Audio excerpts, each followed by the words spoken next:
So one of the things that's going to help you just pick up your guitar and play something that sounds cool is learning and getting really good with your open position chords, and then learning how to add something to them. Now these chord tricks that you learn, they can be really simple or they can be very, very advanced. Now if you know how to play a D minor chord, I'm going to show you 5 tricks that you can add to it to make you sound more like a pro. And that way you can just pick up your guitar and play something that sounds cool. Let's jump right in.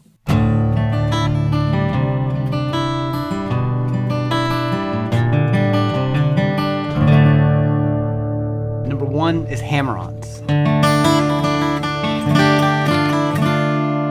Now you're going to want to make sure that you have the right grip when you first start. I recommend this grip right here with the 2nd finger, 3rd finger, and 1st finger. And the reason for that is so that you can do these suspended chords on the 1st string. So first, form the chord like this, take your 1st finger off, strum it. This is called a D sus2. And when we put our 1st finger back down, that's back to D minor. Same thing here. We put our pinky down 3rd fret of the 1st string. That's called D sus4. And when we take our pinky off now, it goes back to D minor. So play around with moving those 2 fingers around. And then try it with hammer-ons and pull-offs.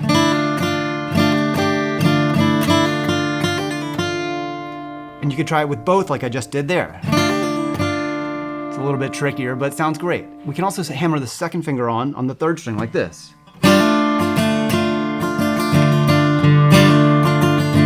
Great for kind of a strumming type thing if you're strumming. For the other ones, you're going to want to alter your grip here. So sometimes you're going to want to grip it with your pinky finger on the 3rd fret of the 2nd string instead of your 3rd finger. And the reason for that is because you might want to do this.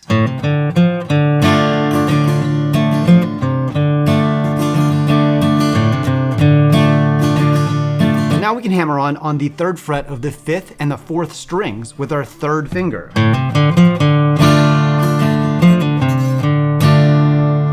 It gives us some really cool movement and it sounds great.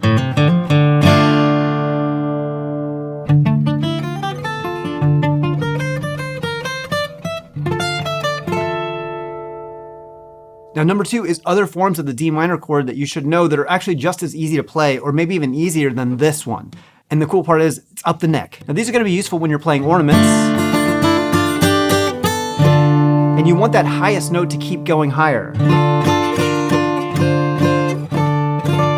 The 2 positions you're going to want to learn is this one, D in the 5th position. So that is this diagonal shape, 5, 6, 7, and then the open D string. And then you have, from here, you have the 10th position barred straight across. Now the cool part about these is the ornaments that are within these chords, meaning, so with this diagonal line one, we have this. Think about playing 5, 6, 8, 6, 5. And that's going to be spots that you can add melody to.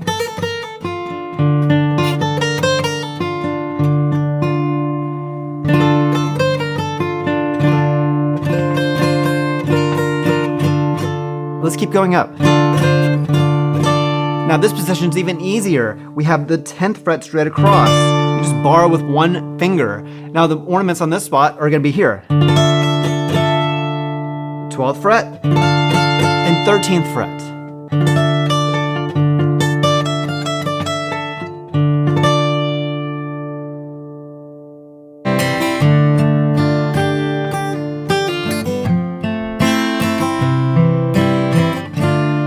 Number 3 is going to be chord pairs.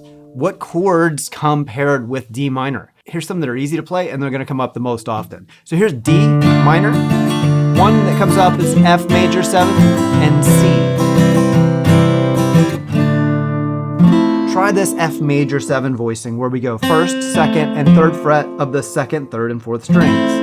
It's really beautiful voicing and it sounds great going to that D minor. And then maybe a C chord would sound good with that too.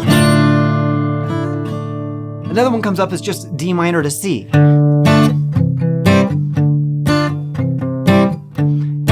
This should sound familiar. I've heard this in probably a bunch of songs. But here I'm just playing D minor back and forth to C. One of my favorite chord pairs is D minor to G minor, and that sounds like this.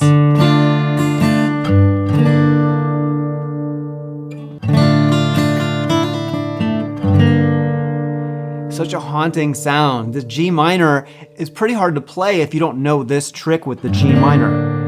So usually you'd play G minor as a bar chord like this, and that would be kind of hard to move back and forth smoothly. But if you play the D minor normally like this, and then if you can wrap your thumb, play the 3rd fret of the low E string, and then move that 2nd finger up to the 3rd fret of the 3rd string, you have this beautiful G minor chord that's very easy to play. So try doing maybe those hammer-ons.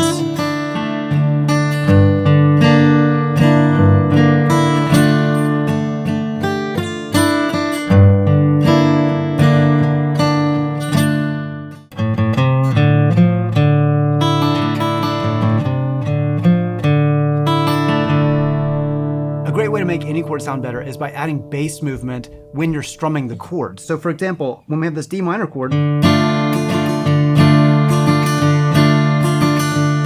can get boring if you're just strumming the same chord, but if you add this bass movement like this, it helps keep up the momentum of the chord. Start with the D, and then strum the chord, and then hit the A string, and then strum the chord. And just practice doing that at first. And then you can try doing what's called a boom chukka strum, where you do boom chukka, boom chukka, boom chukka, boom chukka. Or you can try to pick up the speed like this. That one's fun to do. You can also add something that's called a walk down. And this happens in a lot of songs. This will sound familiar.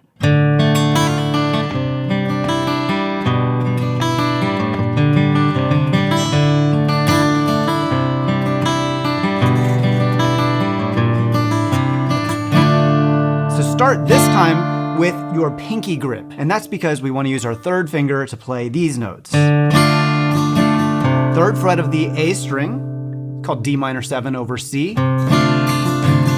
Then from here, what people will do is move the 2nd finger over to the 2nd fret of the A string, and this is a G7 over B. And then they'll move the 1st finger over, play the 1st fret of the A string, and this is like a B flat 6 chord. And then often it'll go back to that C add 9, back to here. So all together it'd be like this. D minor 7 over C, G7 over B, B flat, back to C add 9, put 3rd finger there, and then back to resolving here. Try it as arpeggios.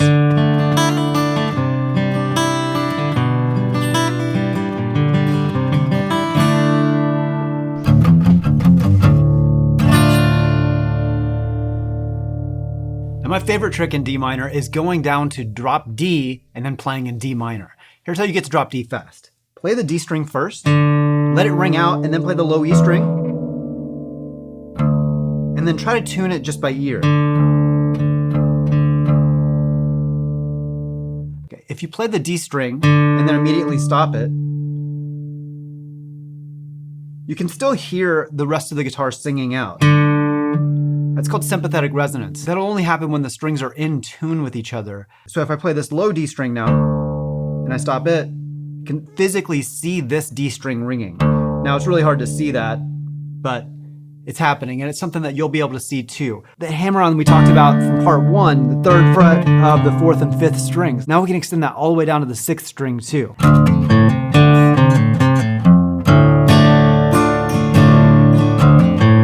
Play around with doing some hammer-ons.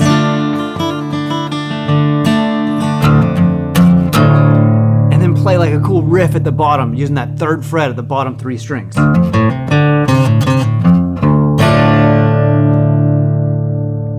If you want some cool rock sounds, try just playing up that D minor scale using all 3 of those bottom strings.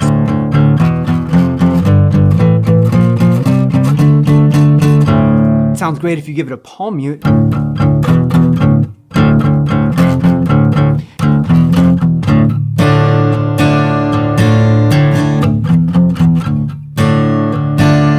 Mixing in the big chord.